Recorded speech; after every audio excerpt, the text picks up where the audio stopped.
Bueno, nada, primero que nada, bienvenidos y bienvenidas a todos y a todas.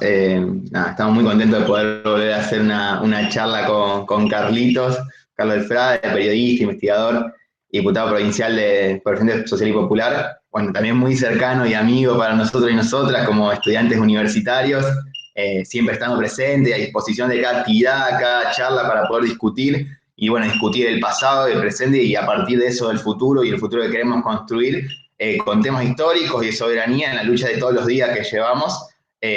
Así que nada, incluso en esta charla, en contexto, digamos, de aniversarios históricos, como el 17 del 200 aniversario del fallecimiento de Martín Miguel de Güemes, el 19, el aniversario del natalicio de Artigas, y el 20, bueno, el Día de la Bandera, el aniversario de la muerte de Manuel Belgrano.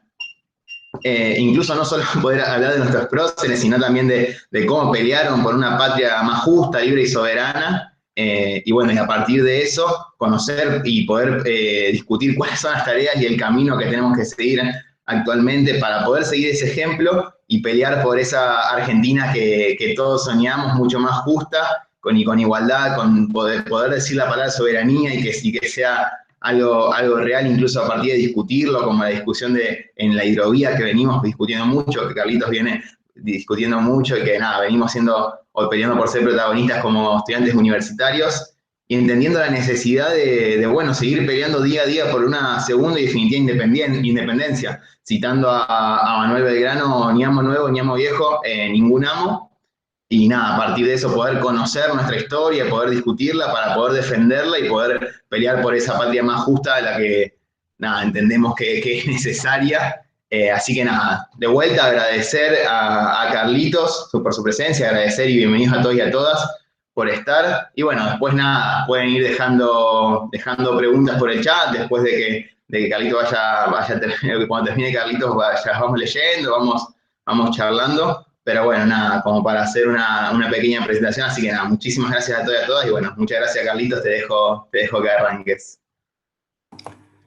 Muchísimas gracias, gracias por estar del otro lado. Para mí es un verdadero privilegio que nos escuchemos en este día feriado, aparte antes de que juegue la Argentina con Paraguay. Así que vamos a tratar de simplemente compartir algunos sentimientos que, como siempre, tiene que ver también con la racionalidad de lo que supone que nosotros, nosotras, somos herederas y herederos de una historia que continúa. El tema es saber de qué lado nos ponemos.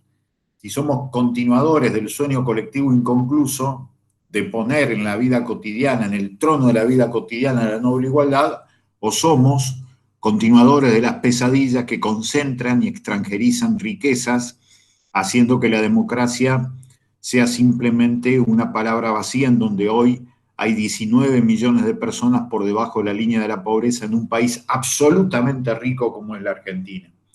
Y ese número genera este embate concreto, este ataque concreto contra estas dos cuestiones que sirven para percibir la realidad. El sentimiento y la racionalidad. ¿Cómo es posible que en la Argentina haya 19 millones de personas que están por debajo de la línea de la pobreza y un chiquito, una chiquita entre 0 y 17 años que se sienta en una mesa de 4 chicas y 4 chicos, uno solo come bien todos los días?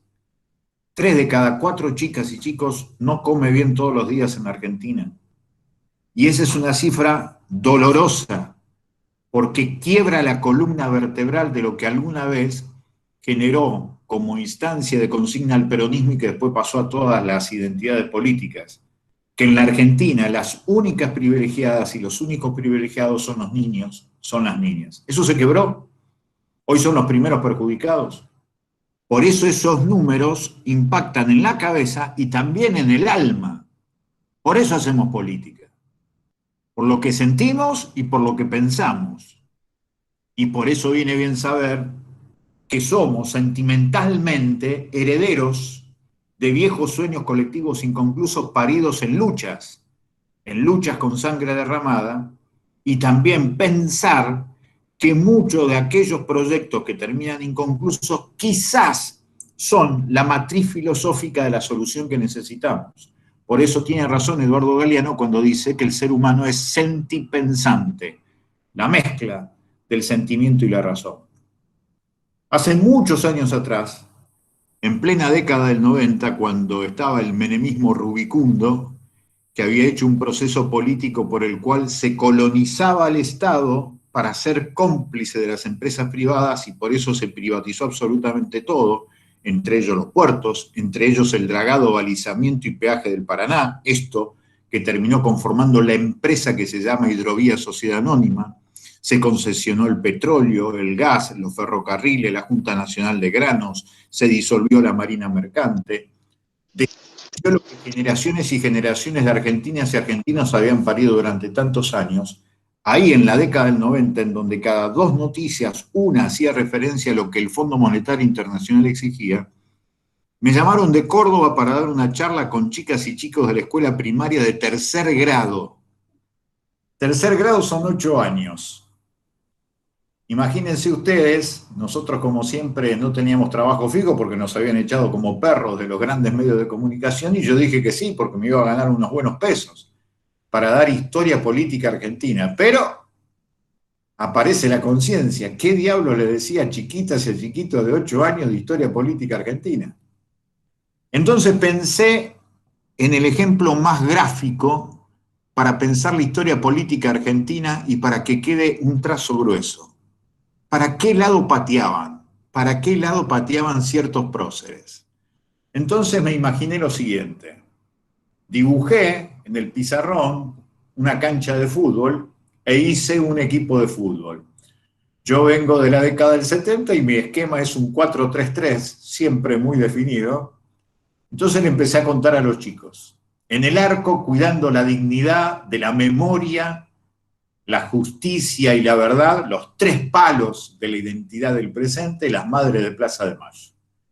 De número 4, el primer líder popular de estas tierras del siglo XX, Hipólito Yrigoyen. De número 2 y de número 6, los que soñaron el sueño colectivo inconcluso de la Argentina, Mariano Moreno y Manuel Belgrano. Y de número 3, el segundo gran líder popular de Argentina del siglo XX, Perón. En el medio campo, prodigando esfuerzos e ideales por la cancha grande de la patria grande latinoamericana, Ernesto Che Guevara. De número 5, el capitán, San Martín. Y de número 10, en la década del 90, Maradona, no tenía la menor duda. Hoy seguramente pondría a Messi, pero más por fama. Pero yo lo quiero más a Maradona. Yo lo puse a Diego Maradona. De número 7, por puntero por la derecha, cuidando lo que es el extremo de la frontera norte de la cancha chica del fútbol y de la cancha grande de Latinoamérica, Martín Miguel de Güemes. De 9, José Gervasio Artigas, la gran palabra revolucionaria del siglo XIX. Y de 11, estaba en Córdoba, dije, vamos a poner a un sindicalista tosudo, combativo, que nunca vendió a sus compañeros y que fue líder del Cordobazo, Agustín Tosco. Me di vuelta, los miré, y cuando vi esas miradas dije, esto es la comprobación del fracaso. Me miraban como si me hubiera desayunado cocaína. Entonces, cuando uno ya cree que la pibada entra en el tedio y en el aburrimiento, levanta la mano un cordobesito de 8 años, plequillito cortado a taza, cabello marrón, ojos marrones vivaces, y me dice con su acento cordobés, oiga señor, ¿quién es el referí? Cuando me dijo quién es el referí, yo dije, gané. Hice entender claramente que hay un partido de fútbol permanente por los sueños colectivos argentinos a través de sus próceres. Y ahí fue maravilloso, porque cuando a vos te preguntan algo que vos no sabes, ¿qué haces? Le devolvés la pregunta. Entonces yo le dije, ¿y para vos quién es el referí de la historia argentina que hace que nunca ganemos el campeonato mundial de la felicidad del pueblo argentino? Y el pibe con sus ojos saltones marrones me dice, para mí el referí es el Fondo Monetario Internacional. Impresionante. A partir de ese momento, hace 30 años que vengo repitiendo esta historia y esta hermosa consigna de armar equipos que a lo largo de la historia argentina fueron pariendo la idea de ganar el campeonato, de lograr la felicidad del pueblo, para las grandes mayorías. Si ustedes no saben, chicas y chicos, lo que significan los pueblos más humildes, que mujeres de más de 60 años vengan con su pilcha mejor que tienen, la menos gastada, y te dibujen en papeles afiches de colores muy bien dibujados quiénes son el equipo que integran para ellos el seleccionado argentino de todos los tiempos. Y una señora me enseñó que como número 5, como yo lo ponía a San Martín y como lo quiero mucho a San Martín, ella ponía a su papá. Y lo ponía a su papá porque su papá había venido de Europa y había hecho una casa de ladrillos de barro, que no sabía leer ni escribir, pero que siempre le enseñaba lo que estaba bien y lo que estaba mal. Y para ella, él era el más grande héroe de la historia argentina. Aquello que nos dijo esa mamá, yo les puedo asegurar que hasta el día de hoy me emociona cuando se los cuento, pero es el secreto de la historia política. Las verdaderas protagonistas, los verdaderos protagonistas de la historia es la gente simple, la gente sencilla, que se juega lo poco que tiene, pero lo mucho que quiere, a favor de un proyecto. Contado de esta manera, entonces, cuando la pibada me convocó a hablar de estos tres muchachos, yo dije, esta es una delantera de mi equipo de fútbol. Güemes, en el límite de la cancha chica del fútbol, en la frontera, Artigas de 9 y don Manuel Belgrano de 11. ¡Qué pedazo de delantera! Y sinceramente es una gran delantera. Los tres nacieron cuando sucumbía el siglo XVIII, cuando todavía en estas tierras ni siquiera se había creado el Virreinato del Río de la Plata. Acuérdense que el Virreinato del Río de la Plata se crea ya por 1776. Y ya había nacido, Manuel Belgrano había nacido 6 años antes, en 1770. Artigas había nacido en 1764. Solamente Güemes es el que nace después, en 1785. Pero los tres se van a juntar en el gran partido histórico de la circunstancia histórica que nos tocó vivir.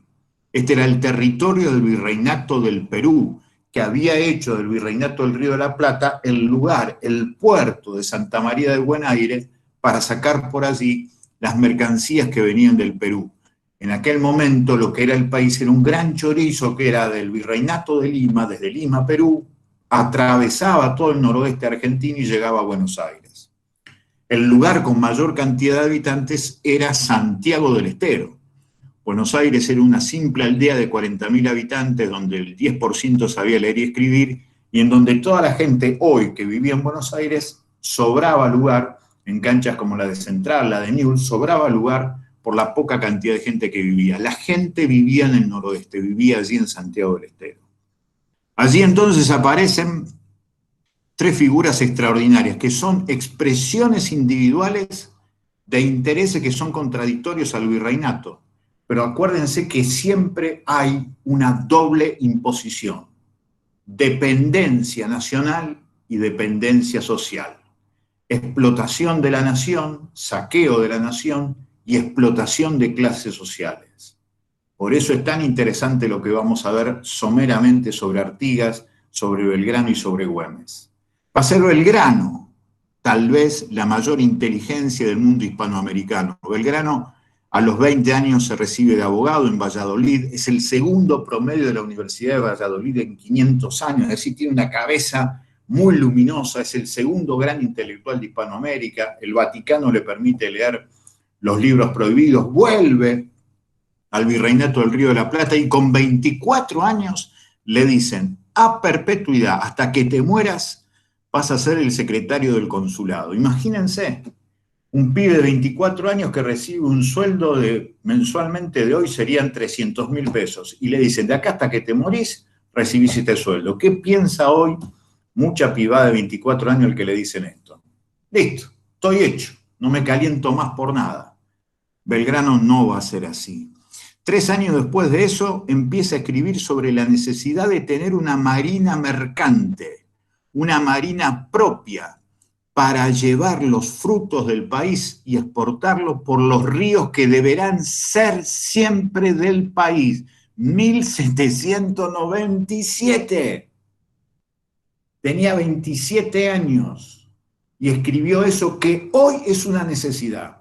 Por ejemplo, recuperar el Paraná y las riquezas que se van para el Paraná era para Belgrano una necesidad indiscutible y hacerlo con barcos propios, con marina mercante nuestra, Belgrano, 1797.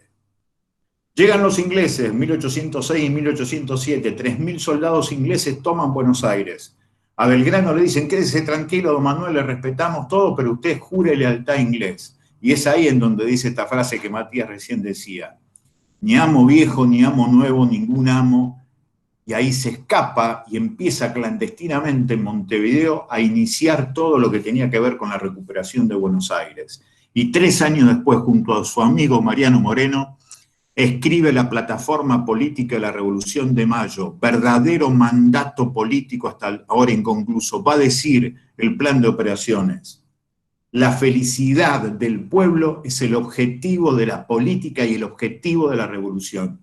Miren qué chiquitito, pero qué simple. Comunicación simple y directa para que nuestro pueblo nos entienda. El objetivo de la política es la felicidad del pueblo, el objetivo de la revolución es la felicidad del pueblo. Y dice Moreno y dice Belgrano, para lograr la felicidad es necesario descontentar a las grandes riquezas que, acumuladas en pocas manos, se constituyen como el agua estancada que pudre los demás sectores de la vida social. Y aunque esto descontente a 40.000 mineros, hará la felicidad de los 800.000 habitantes de todas estas tierras. Maravilloso. Algo de eso está en el principio del impuesto a la riqueza extraordinaria que se hizo por única vez en medio de la pandemia. Pero eso debió ser siempre la política impositiva, que paguen más los que más tienen, para que no se descargue siempre la mochila de los impuestos sobre las espaldas del pueblo. En ese plan de operaciones, Moreno y Belgrano dicen, ¿quién es la persona que puede llevar las ideas de la revolución al pueblo? ¿Quién es el líder popular? Y señalan, José Gervasio Artigas, aquel que había nacido en 1764, que era un tipo de frontera, era un tipo que en su momento fue perseguido por ser bandolero, pero se convierte en el gran líder popular del pueblo oriental. Es el que produce el 1 de octubre de América del Sur, el gran exilio del pueblo oriental, que cuando es invadido por los portugueses, Artigas le dice a 8.000 familias que lo sigan, porque no hay que dejarle nada al enemigo. Y dejan el lugar donde amaron, donde parieron sus hijos, donde se educaron en los colegios de la patria, como le decía Artigas. Lo dejan porque no quieren que su tierra esté en manos enemigas y que ellos colaboren. Es el gran primer éxodo, octubre de 1811, y el líder es José Gervasio Artigas. Y cuando Artigas logra recuperar Uruguay, lo que es en realidad los pueblos libres, la Liga de los Pueblos Libres allí en la banda oriental del Uruguay, redacta un mandato revolucionario, el Estatuto Provisorio de Tierras, y ahí dice con exactitud, a cada una de las familias se le dará herramientas para trabajar cada parte de la tierra que será repartida de formas iguales. Se irán los malos americanos, pero se quedarán todos y serán todos iguales porque Naides es más que Naides, decía Artigas. Y por lo tanto empiezan a repartir las tierras. Cada 2 meses se hacían asambleas populares para revisar lo que hacía cada funcionario, y si un funcionario hacía mal las cosas, la asamblea lo destituía, lo echaba. Democracia directa, democracia de asamblea. Y Artigas va a ser el primero que dice, hay que unir a los puertos de Montevideo, a los puertos del río Paraná, a los puertos del río Paraguay, en un gran sistema que nos permita sacar los frutos de la tierra para exportar. La misma idea de Belgrano, es decir, pensar la exportación desde adentro, no desde afuera como hoy nos quieren imponer las multinacionales. Eso es Artigas. Es la gran palabra prohibida, por eso se le van a oponer los porteños, se le van a oponer los portugueses y se le van a oponer los ingleses, pero Artigas va a seguir peleando hasta el final de su vida. Y cuando marcha al exilio hacia 1820, son los pueblos originales, los charrúas, los mocoretáes, los chanaes, que lo siguen y le siguen diciendo el padrecito nuestro, que es José Gervasio Artigas, como también le decían a Martín Miguel de Güemes. Y allí aparece la otra figura de esta fenomenal delantera que hablamos esta tarde, don Martín Miguel de Güemes, el hombre que ya a los 14 años había participado en la resistencia contra los ingleses, que había trepado a una fragata inglesa cuando bajó la altura del Río de la Plata y con caballos se metió dentro de un barco inglés para sacarlo y echarlo a los ingleses. Ese Güemes que a partir de 1815 empieza a relacionarse mejor con Belgrano y empiezan a escribirse cartas. Son 157 cartas que se escriben mutuamente Belgrano y Güemes, que deberían darse en la escuela primaria y secundaria para que ustedes sientan la pasión por hacer una patria, por hacer la revolución, por hacer la igualdad. Y entre los dos van a hacer algo que nunca va a ser reconocido en la historia oficial, pero es absolutamente recordado por la oligarquía de Salta y de Jujuy. Hacen el fuero gaucho. El fuero gaucho era el reconocimiento como ciudadanas y ciudadanos de primera a cualquier gaucho, a cualquier mujer, por más que no tuvieran propiedades. Y esto es muy importante. En 1826, cuando la historia oficial nos dice, discúlpenme la mala palabra que voy a usar ahora, Bernardino Rivadavia, esa es la mala palabra, Bernardino Rivadavia, primer presidente de los argentinos, hace la primera constitución, dice, las únicas que serán ciudadanas y los únicos que serán ciudadanos son los que tengan propiedades, los ricos. Los ricos tenían ciudadanía, nada más. Belgrano y Güemes con el fuero gaucho, 8 años antes, 1818, le dice a un hacendado de Salta, a un hacendado de Tucumán, usted no es más que el gaucho que trabaja para usted de peón. Eso no se lo perdonaron nunca a Güemes. Por eso el 7 de junio de 1821 delatan a Güemes cuando está en Salta escribiendo cartas, lo terminan baleando y se termina muriendo infectado el 17 de junio de 1821, pero es un asesinato planificado por la oligarquía salteña, porque no le perdonaron nunca a Güemes esa idea de declarar a los suyos iguales a los señores feudales. Y es el gran aliado de la patria grande posible a través del primer ejército popular latinoamericano en operaciones que lidera el otro líder popular de aquel momento, que es José de San Martín. Sin Güemes, San Martín no hubiera sido posible. Los tres son tres grandes líderes populares. Y ahí aparece de nuevo Belgrano en nuestro relato. Belgrano llega por primera vez al norte del país en marzo de 1812 con 200 muchachos de una edad promedio de 25 años. No pueden combatir contra los españoles son alrededor de 7.000. Vienen avanzando desde Jujuy a Salta y ya llegan a Tucumán. ¿Con qué lo enfrenta Belgrano? El tipo que había dejado de lado aquel salario de 300.000 pesos, el tipo que era el presidente del Centro Económico de Salamanca, el presidente del Colegio de Abogados de Salamanca, el secretario del Consulado, el secretario de la Junta, una de las mentes más extraordinarias de Hispanoamérica, estaba ahí enfrentando a los españoles con 200 desesperados. Entonces se encuentra con una mujer extraordinaria, Juana Zurduy, que habla el lenguaje de las masas, el quechua, y junto a Juana Zurduy, a quien nombra coronela de su ejército, va a contagiar a los quechuas de la necesidad de pelear por una revolución que les va a dar la igualdad. No solamente peleaban contra los españoles, no solamente peleaban la guerra de liberación nacional, sino que también peleaban por la liberación social, por la emancipación social. Y entonces, en septiembre de 1812, aquellos 200 muchachos terminan siendo 5.000 y tenemos el gran triunfo de la batalla de Tucumán en septiembre de 1812, y después va a venir la batalla de Salta, en donde también se gana, y Rivadavia desde Buenos Aires le dice, olvídese usted de esas provincias que son miserables y que no nos interesa tener. Belgrano desobedece, igual que cuando desobedeció y que le dijeron, ni se le ocurra inventar una bandera, ni mucho menos nombrar la palabra independencia. Pero el 27 de febrero de 1812, Belgrano dice, estoy con 1.500 desesperados que no saben en qué creer, le tengo que dar algo para que crean en lo que estamos haciendo, e inventa la bandera. Y le pone a la batería que iza la bandera el nombre prohibido de independencia.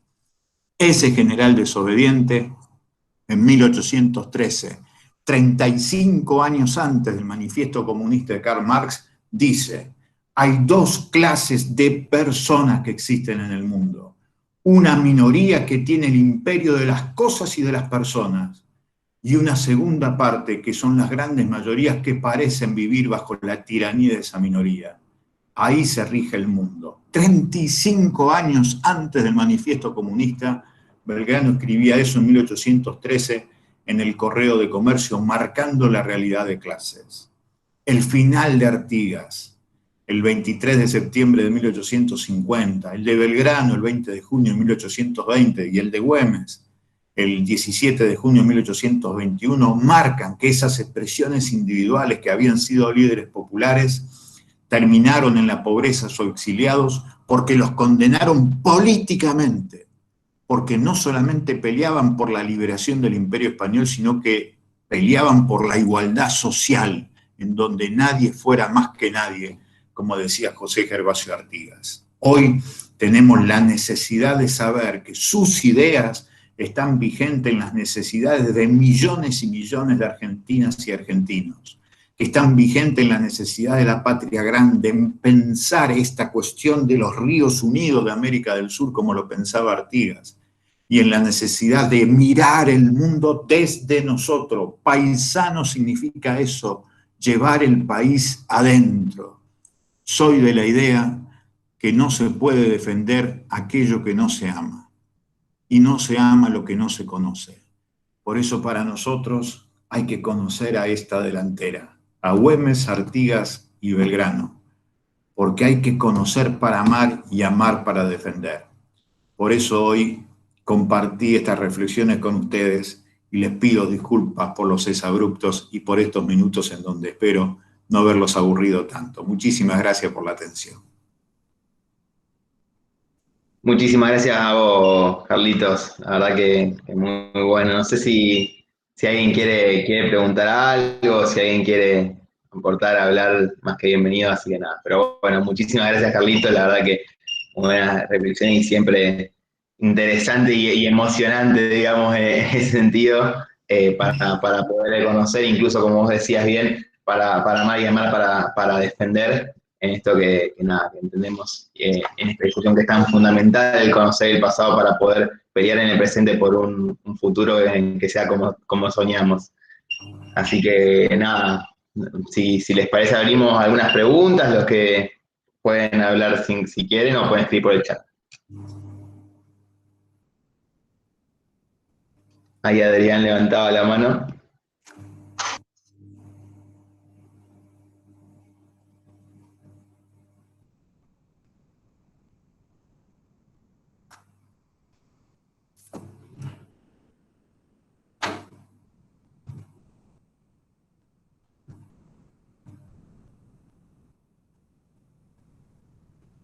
Bueno, y todos los agradecimientos a los compañeros y compañeras que están escuchando, que estuvieron escuchando. Muchísimas gracias, además. Veo algunas cosas que escribieron, realmente muchas gracias. Muy bien, por otra parte. Viene muy bien. Gracias. ¿Qué tal? ¿Puedo hacer una pregunta o Dale. hacer una reflexión? No, yo quería preguntar o que nos dé tu opinión de esto que viene surgiendo también, que es como una disputa por estos héroes y estos próceres. Porque creo que hoy en día los sectores que luchamos por transformar la Argentina, por hacer algo distinto, venimos retomando nuestra historia, pero también hay otros sectores que siempre se vanaglorian de agarrar a Belgrano, a San Martín, pero revirtiendo un poco su lucha y tomándolo como algo estancado, algo fijo en la historia. Y creo que eso es parte muy importante de la lucha que tenemos hoy en día. No sé qué pensaba usted. Sí, las dos cosas. En primer lugar, los tres fueron líderes populares. Eso es lo primero que no nos enseñan. Nos hacen creer que eran, en todo caso, superhombres. Y como está tan lleno de bronce y de monumentos de Belgrano y San Martín, fundamentalmente por todos lados, o nombres de calles, de avenidas, de pueblos, de lo que sea, creemos que son superhombres, y no lo son. Y fueron importantes porque fueron seguidos por miles de mujeres, por miles de hombres. Por eso fueron importantes. Eran grandes líderes populares. Eso es importante. Por eso les conté lo de Belgrano, que de 200 pasa a 5.000 en menos de 4 meses y gana Tucumán y gana Salta. Es una cosa impresionante. San Martín cruza las montañas más altas del planeta Tierra, como era la cordillera de los Andes, con 5.000 muchachos de menos de 25 años sin pagarle un peso, simplemente contagiándole de la idea de que había que dejar todo, incluso la vida, para pelear por lo propio, para que no sea ajeno. Eso es maravilloso, es un gran líder político. Güemes durante años va a generar el rechazo a 9 invasiones españolas, con cientos y cientos de muchachas y de muchachos que no sabían ni leer ni escribir, un gran líder popular. Artigas produce ese éxodo con 24.000 personas en octubre de 1811 y va a pelear durante 10 años contra españoles, contra portugueses, contra porteños e incluso contra quienes lo traicionan, como Francisco Ramírez y Estanislao López. Así que son tipos que en primer lugar son líderes populares, son expresiones individuales de masas que pelean por su liberación nacional y por su liberación social. Esto es muy importante destacarlo. Y después está lo otro, lo que bien decía el compañero recién, sus ideas, estas ideas sobre la igualdad, la integración de los ríos, la defensa de una marina mercante, de una cuestión impositiva en donde paguen más los que más tienen, son ideas que son absolutamente vigentes hoy, en la actualidad. Y me parece que son importantes justamente hacer de la historia lo que realmente es subversivo de la historia, contrastar eso con el presente. Y es la mejor manera, a mí me entender, de contar la historia. Y después hay una tercera cuestión. Haciendo todo el recorrido para estudiar, historiar a Belgrano y a Güemes fundamentalmente, y cuando voy recorriendo todas las provincias, lo que me encuentro es que la versión siempre de la historia es porteña, y aunque sea de escritores o de escritoras progresistas, es de Buenos Aires. Y entonces la historia nacional siempre tiene huecos, porque no se cuenta desde el lugar en donde se produjeron los hechos. Es muy difícil encontrar la respuesta de lo que fue la batalla de Salta sin consultar a historiadores y historiadores salteños, o lo que era Santa Fe en el momento de la primera vez que se izó la bandera nacional, o de lo que fue el combate de San Lorenzo, o lo que fue el combate de Punta Quebracho. Así que me parece que esas son cuestiones pendientes del pasado en el presente y que efectivamente hay una disputa permanente por estas cuestiones. Por eso lo mejor es profundizar eso, porque ahí nos vamos a encontrar en las palabras de estos tipos que se jugaron entero, lo dieron todo. Podemos encontrar cosas que realmente nos emocionen y nos hacen sentir que la Argentina es algo más que la camiseta de la selección de fútbol.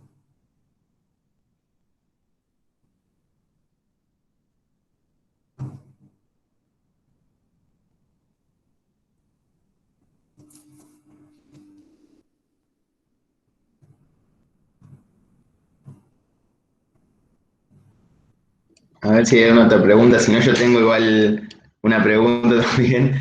En relación, digamos, al rol, el papel de la universidad a partir de estos ejemplos, digamos, de estos grandes próceres y bueno, de poder conocer la historia, bueno, ¿qué rol y qué papel te parece también a vos, Carlitos, que cumple hoy, incluso en la discusión por la soberanía y bueno, esta lucha que llevamos todos los días?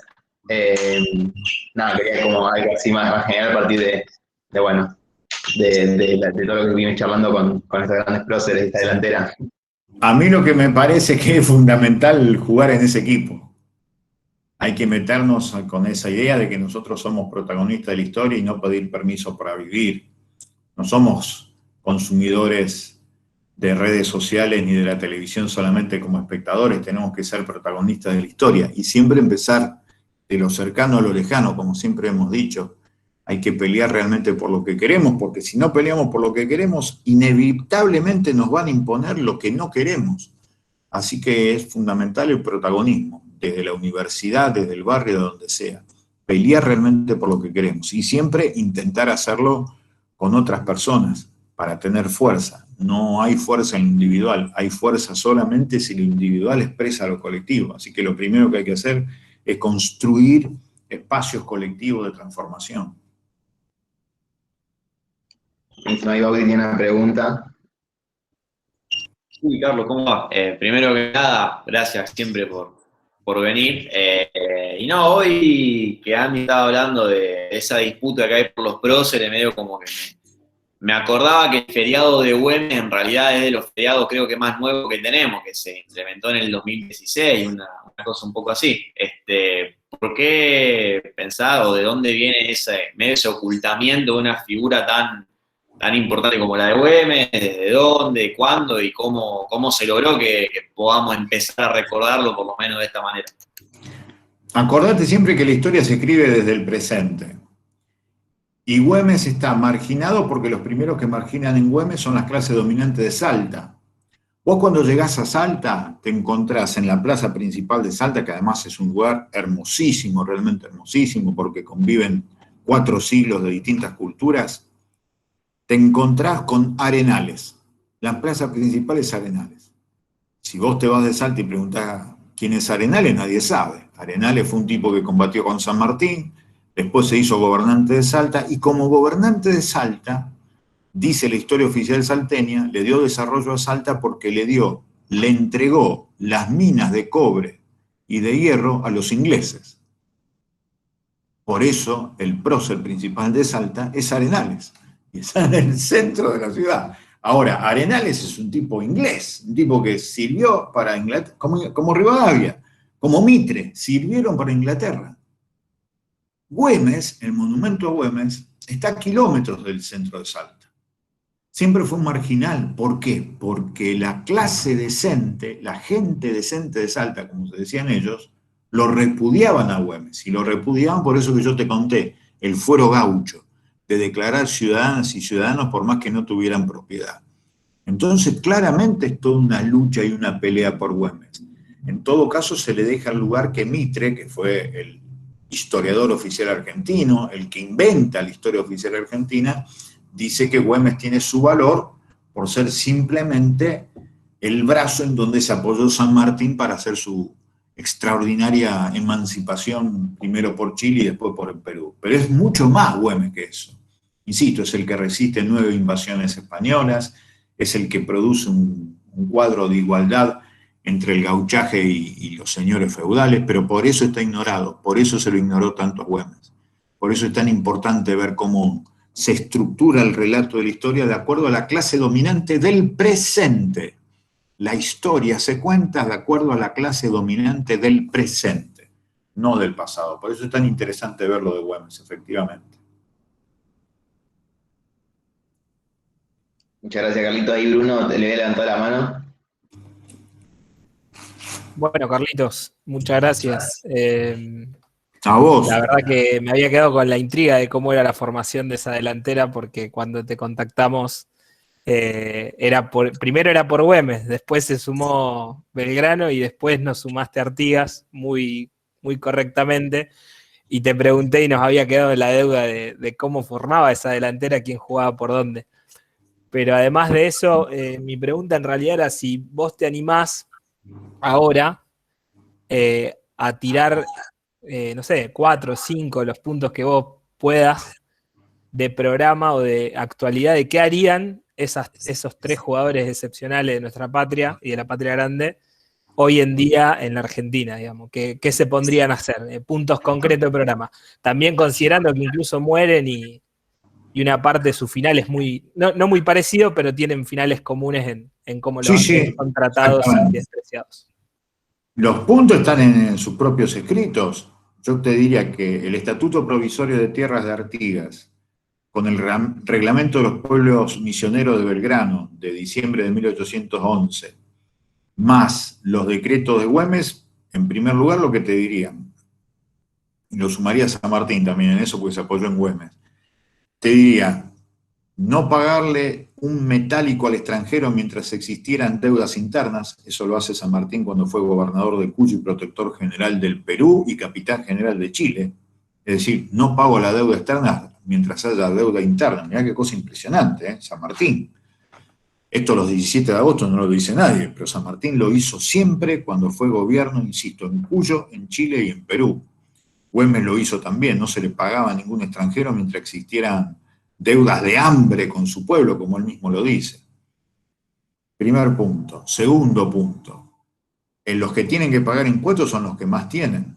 Eso lo dice Moreno, lo dice Belgrano, lo dice Artigas, lo dice por supuesto San Martín, que es lo que lleva adelante en ese gran campamento colectivo que es el campamento del Plumerillo, donde sale el primer ejército popular latinoamericano en armas.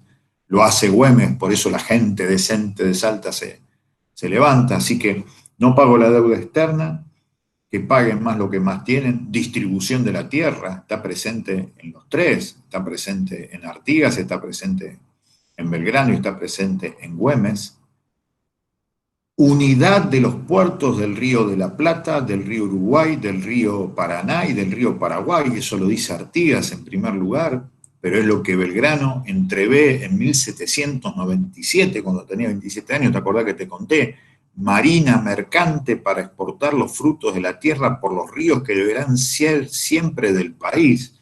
Eso tiene una actualidad impresionante y estarían los tres de acuerdo. Y después lo que decían, el Estado debe garantizar la igualdad, el trabajo para las personas mayores de 18 años y la educación para las personas menores de 18 años. Eso lo dice Belgrano en lo que es el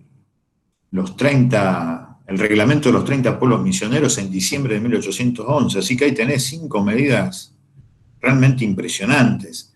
Es decir, el Estado como motor activo del desarrollo, en donde lo privado juega, pero juega subordinado a un Estado que representa al pueblo. Así que la cuestión del río, del endeudamiento, de lo impositivo, de lo educativo, del trabajo, son todas cuestiones para hoy, y ahí ya tenés más de 5 puntos.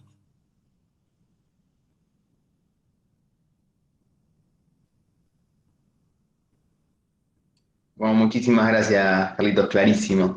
No sé, Adrián tiene la mano levantada desde hoy, no sé si va a hablar, y no sé si hay más preguntas, si alguien más quiere aportar algo, pero bueno, muchas gracias, Carlitos, por la predisposición igualmente. A ver si hay alguien más que quiera.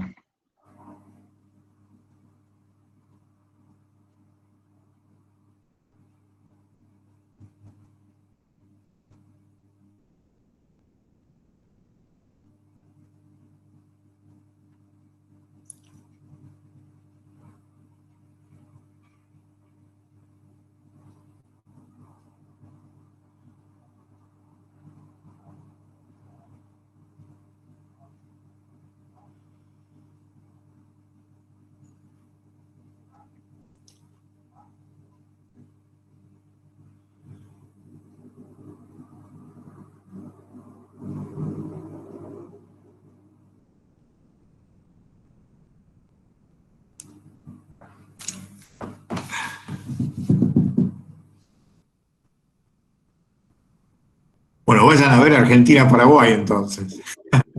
Perfecto, sí. Y después un día hablamos de la guerra de la triple infamia. Sí, olvídate. Bueno, nada, si no hay más preguntas, vamos cerrando. Entonces, nada, primero que nada, agradecerte de vuelta, Carlitos. La verdad que clarísimo, súper interesante y bueno, fundamental en este momento para poder seguir conociendo, para poder seguir defendiendo y peleando por estos próceres, siguiendo su ejemplo y bueno, por esa Argentina que soñamos, justa, libre y soberana. Así que nada, bueno, muchísimas gracias a vos, muchísimas gracias a todos y a todas quienes estuvieron acá, quienes escucharon, quienes participaron con sus preguntas. Y bueno, estando acá, siendo parte y presentes. Así que nada, bueno, de vuelta, muchas gracias y bueno, nos estaremos encontrando la próxima. Eso también, que como decíamos al principio, queda grabado por si lo quieren volver a ver en otro momento.